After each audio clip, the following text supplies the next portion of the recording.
Mga Swiss scientists nag-o-offer na ngayon ng mga multo na gawa nila sa isang lab.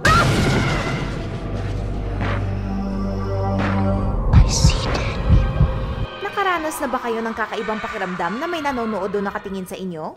Ayon sa mga Swiss scientists, ang mga ghostly feelings ay gawa lang ng ating mga utak kapag hindi nito namamalayan ang location ng ating katawan dahil sa stress at iba pang mga factors. Pagod na pagod, giniginaw at nagkukulang siya sa oxygen noon. Pinag-uusapan ng mga researchers ang kaso ni Reinhold Messner, isang high-altitude mountaineer na naramdaman ang presence ng isang non-existent hiker habang bababa siya mula sa Himalayas Mountains.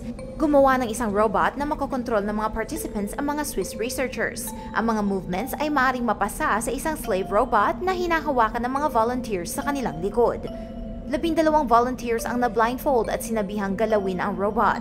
Nang dinelay ng mga scientists ang movement ng ikalawang robot ng 500 milliseconds, doon lang nakaramdam ang mga volunteers ng isa pang presence sa kwarto.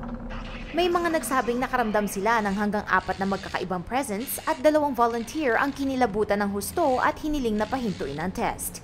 Bago isagawa ang test na ito, na-itest ng mga scientists ang 12 taong may neurological disorders at nakakakita ng mga ghostly apparitions.